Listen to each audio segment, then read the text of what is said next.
Boa tarde, gente. Estou de volta depois de muito tempo sem gravar vídeos para o canal Dostoiévski Gênio, que agora não se chamará mais Dostoiévski Gênio, porque eu não vou ficar apenas falando de um escritor, no caso Dostoiévski, que é o meu escritor da vida, o meu preferido, mas eu resolvi começar um novo projeto aqui e o canal vai se chamar Falas Literárias. E por que ele vai se chamar Falas Literárias? Primeiro porque eu achei o nome bonito, Falas Literárias. Eu não sei nem se existe um outro canal que tem esse nome, pode ser que sim, né? Mas eu vou tentar. Não, vou trocar o nome ali para Falas Literárias, acho que não haverá problema. E até depois vou pesquisar para ver se realmente não tem algum canal com esse nome, né? Porque seria um nome bem nome de canal mesmo, né? Falas Literárias. E o que seriam essas falas literárias, né, gente? É um projeto igual de uma pessoa que resolve fazer vídeos falando sobre a sua rotina fitness, ou então uma pessoa que vai falar sobre, sei lá, como ser mãe de gêmeos, ou alguém que vai falar sobre dieta, enfim, a gente tem uma diversidade muito grande de conteúdos de rotina de pessoas, né? A rotina do dia a dia, né? Muitos canais são focados nesse reality show da própria vida. No meu caso, eu vou falar da minha rotina literária, e é por isso que ela não pode ficar restrita a um escritor, porque eu tô sempre criando novos projetos, eu tô sempre criando novas coisas, e eu não vou ficar focada apenas em um escritor, né? Aqui a ideia é falar da minha rotina literária com vocês, do meu cotidiano. Não é exatamente um canal que vai fazer resenha de livros, né? Eu não vou ficar aqui resenhando os livros, porque isso já tem muito aqui no YouTube e acho que mais um canal de resenha não seria o caso, né? Também não é um canal que eu vou dar aulas específicas de algum autor, nada disso, até porque não teria esse expertise, né? Apesar de gostar de literatura há muitos anos, de ter a formação em letras, eu não sou uma pessoa que dedicou estudos aprofundados para fazer cursos, assim, né? Então, aqui a proposta é simplesmente falar da minha rotina literária, né, dos meus projetos literários, do que eu leio no dia a dia, do que eu escrevo no dia a dia, porque além de gostar de literatura, eu também gosto de escrever, né? Já fiz um curso, uma pós-graduação em escrita criativa e vários outros cursos, isso foi em São Paulo. O de escrita criativa foi em 2014 e a partir dali eu comecei sistematicamente a fazer vários cursos trabalhando processos de escrita. Então, tenho alguns projetos, né, de novos escritos, né, não inscritos no canal, meus inscritos, né? Então, é essa rotina que eu vou mostrar, gente, a rotina de quem gosta de literatura, de quem gosta de escrever, de quem respira literatura, assim como outras pessoas que têm canais que são totalmente voltados para um nicho específico. Bom, opa, já bati aqui. Então, gente, já vamos começar começando. Neste momento, eu estou fazendo uma pesquisa para uma novela que eu tenho a pretensão de escrever. Esta novela, ela vai ter como personagem central uma mulher do subsolo. Claro que o Dostoiévski vai aparecer aqui muito frequentemente, porque é o meu escritor predileto, então já vamos falar dele aqui, mas vamos falar de outras leituras que eu estou neste momento realizando para essa pesquisa. Bom, esta novela é uma novela em que a protagonista será uma mulher do subsolo. Por quê? Porque esta obra, que eu já estou chamando de obra, mas você nem é escritora profissional, como é que você está dizendo que o seu livro é uma obra? Enfim, este livrinho, então, se ficar melhor assim, ele vai se inspirar fundamentalmente no livro de Dostoiévski, Memórias do Subsolo, que gente, só pra... aqui é um bate-papo, né? Então a gente vai para um assunto, volta, tem toda essa leveza de ser um canal de bate-papo e não uma coisa tão certinha. Então, só lembrando, eu tenho um canal lá na rede vizinha dos vídeos rápidos, que a rede das dancinhas, né? E ali eu tenho um canal que se chama Dostoiévski Gênio também, e lá eu faço uma espécie de resenha do que eu achei dos livros, né, de Dostoiévski, em ordem cronológica. Eu não fiz até o final, eu parei nos Demônios, mas lá tem, neste canal, tem... inclusive vídeos falando sobre Memórias do Subsolo. Bom, então aqui hoje eu não vou fazer uma resenha de falar de Memórias do Subsolo, porque, como eu já disse anteriormente, não é o objetivo do canal. Mas, então, nesta pesquisa, ela tem como base a obra Memórias do Subsolo, do Dostoiévski, né? Onde nós temos, quem já leu a obra sabe, né? Um personagem bilioso, um personagem que tem um verdadeiro ódio do mundo e de si mesmo, né? A narrativa começa com este personagem já dizendo de cara que ele é um homem doente, né? E daí pra frente é só ladeira abaixo, né, gente? O livro é dividido em duas partes. Na segunda parte a gente tem a história de um momento da vida dele, quando ele tinha 20 anos, e essa primeira parte, onde ele se diz um homem bilioso e vai jogar toda a seu ressentimento contra o mundo, ele já tem na faixa de 40 anos. Então, o livro se divide nessas duas partes. Por que eu tô falando isso? Só para falar um pouco da estrutura, já que eu vou me inspirar nesta obra. No caso da minha novelinha, ela não vai se dividir em duas partes, uma parte em que a protagonista destila a sua raiva e a sua frustração, e num outro momento ela conta histórias. Isso vai estar junto, né, na mesma narrativa, não será parte 1 e parte 2. Por isso que eu digo que é só uma inspiração, não é uma cópia, não é uma... É tudo inspiração. Então, partindo desse princípio, da inspiração primeira, que é a obra Memórias do Subsolo, eu estou fazendo pesquisas em dois sentidos, né? Um de ler obras que tenham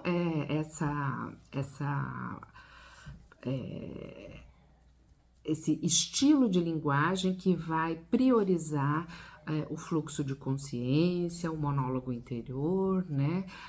Uma densidade psicológica nesse aspecto, né? Que está lá presente em Memórias do Subsolo. E também personagens femininas, né? Seria ótimo, né? Escritoras femininas com personagens femininas.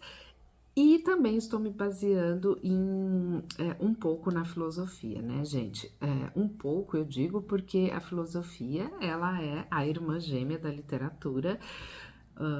Quem gosta de literatura não tem como não gostar um pouco de filosofia, porque elas são ali muito próximas, né? E um livro, uma obra, um clássico, enfim, ele de alguma maneira vai se remeter a teorias filosóficas, sim. É difícil você ter um bom livro de literatura, né? Que não, de alguma maneira, não remeta a alguma teoria filosófica. Então, eu também estou pesquisando dentro do existencialismo algum autor que eu acho que seja mais palatável, e aí eu vejo vídeos também aqui no YouTube de ótimos filósofos que dão aulas incríveis aqui sobre os filósofos.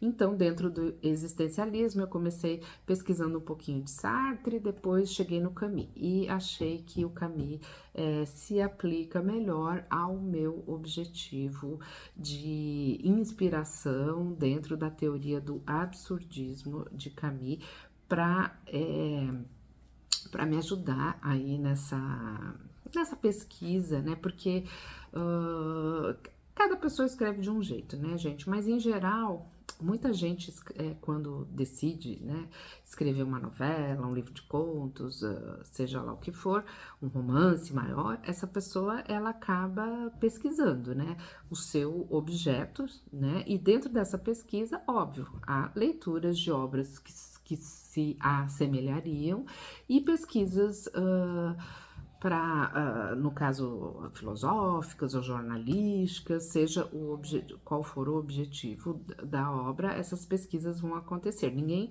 quando vai escrever um livro, ninguém, eu não digo, né, gente, mas em geral a pessoa não vai escrever um livro, ela vai lá, senta e escreve sem nenhum tipo de pesquisa, sem nenhum tipo de inspiração. Isso é muito raro, muito difícil, muito improvável, né? Mesmo que a gente trate aqui, hoje em dia, muito da autoficção, que está muito em voga, a autoficção de autores que decidem escrever autoficção, ou seja, a ficção da vida deles, né? Ficcionando a própria vida, sempre vão haver referências literárias, porque se você quer se tornar um escritor ou é um escritor, você vai ter as suas referências literárias ali presentes. Bom, mas o fato é que a minha novelinha, ela vai, então, dentro dessa pesquisa. Então, eu vou falar muito aqui de Memórias do Subsolo e das obras que eu vou ler para fundamentar um pouco essa pesquisa, né? Bom, aí hoje eu separei 2 livrinhos que eu tô lendo no momento, porque aqui eu vou falar desta rotina literária, então hoje é domingo e peguei esses 2 livros que eu já estou lendo e inclusive eu tô fazendo curso, mas eu vou começar com o literário, né? Primeiro, com a ficção. Claro, gente, que se eu estou pretendendo escrever uma novela em que a personagem é uma personagem que vai fazer o tempo todo uma introspecção, que vai estar num fluxo de consciência boa parte do decorrer da narrativa, é claro que eu não poderia deixar de pegar o livro, que é um grande clássico, da Clarice Lispector, A Paixão Segundo GH. Bom, gente, apesar de eu ser formada em letras e gostar de literatura, eu confesso para vocês que eu nunca tinha lido esse livro da Clarice. Ah, mas como assim? Você, meu Deus, não leu o livro? Não, não tinha lido, porque a vida literária é assim mesmo. A gente deixa de ler grandes livros para ler outros grandes livros. E tudo na vida tem o seu momento, né? E eu acho que o momento ideal para ler A Paixão Segundo GH é justamente agora que eu estou fazendo essa pesquisa para desenvolver a minha própria novela. Bom, então, este livro é, de fato, um clássico absurdo dentro da prosa, né? Pós-moderna, né? É pós-modernidade para mim, isso aqui, né? Não tem... Clarice Lispector já faleceu há muitos anos, é uma escritora do século XX, mas ela está inserida dentro do romance pós-moderno, sim, e esta obra é impressionante, gente. Eu tô na página, terminando aqui a página 73, como vocês podem ver, é curtinho, né? O romance, mas o que tem aqui dá pano para manga para teses e mais teses e mais teses de mestrado, doutorado, pós-doutorado, porque essa escritora aqui, ela estava, digamos, no mínimo, muito inspirada quando escreveu essa obra-prima, né? O que chama muito atenção para mim agora, neste momento que eu tô lendo a primeira leitura, vão ser várias, né, gente? Porque quando você tá pesquisando autores, quando você está na sua base literária de pesquisa de linguagem, além de enredo, conteúdo, né? Eu acho que quando a gente está pesquisando livros para a nossa própria escrita, a linguagem é algo que é muito importante, muito fundamental. Então, como eu estou muito focada na linguagem que esta obra-prima apresenta, cada capitulinho, digamos assim, porque os capítulos são curtos, né? Eu fico ali refletindo, refletindo, refletindo, muito tempo depois da leitura, né? Então, por exemplo, agora hoje de manhã, pela manhã, eu comecei a ler. Eu li 2 capítulos, na verdade, né? Que é quando ela. Aqui não tem problema, assim, eu dar espécie de spoiler, gente, porque o objetivo aqui não é assim, né? Pra quem não leu, não vai fazer diferença, e pra quem já leu, ok, né? Então, eu tô na parte em que ela. Em que depois que ela mata a barata lá no quarto, aí quem não leu vai ficar totalmente perdido, mas não importa, porque eu não quero falar do enredo, eu não quero aqui contar a história, mas o fato é que eu estou no momento em que ela já não está mais no quarto e ela. E aí ela, depois de toda aquela situação com a barata morta e toda aquela descrição deslumbrante que ela faz e se compara ali com a barata, eu tô no capitulinho que ela vai.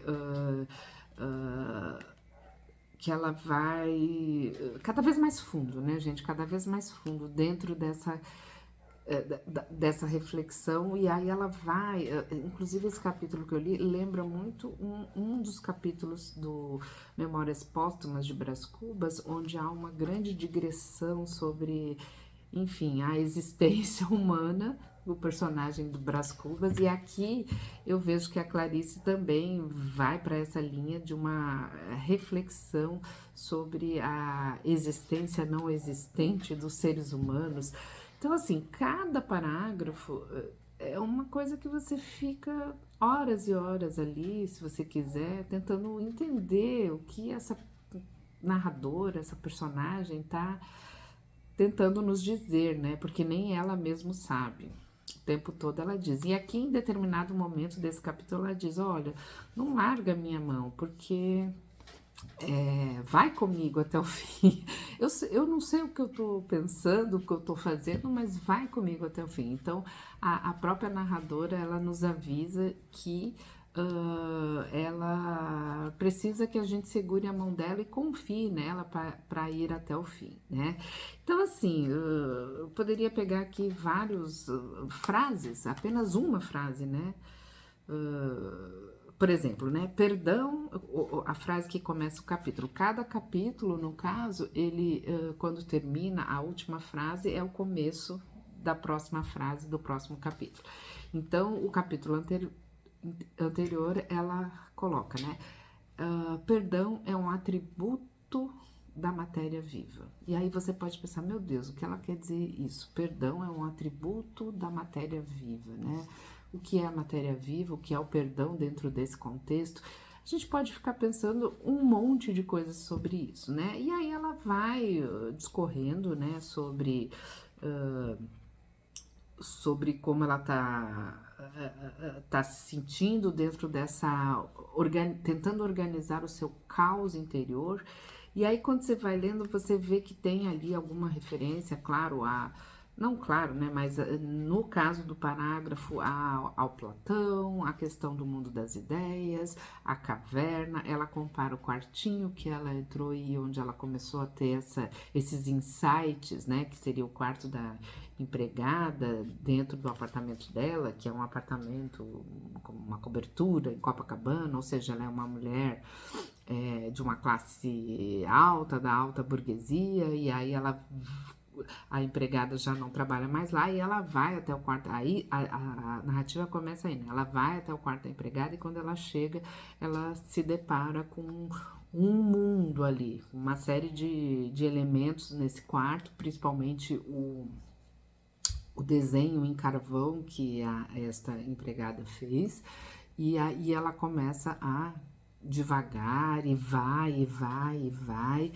E aí, nesse capítulo que eu tô lendo, ela tem uma digressão ali, comparando aquele quartinho a uma caverna, né? E logo a gente. E aí ela fala das sombras, então logo a gente se remete ao mundo platônico, à caverna de Platão, né? Por isso que eu digo, a filosofia, gente, ela é muito importante para quem tem interesse em ler literatura de forma mais aprofundada. Não tem como, são muitas as referências dos autores em geral à filosofia, é impressionante.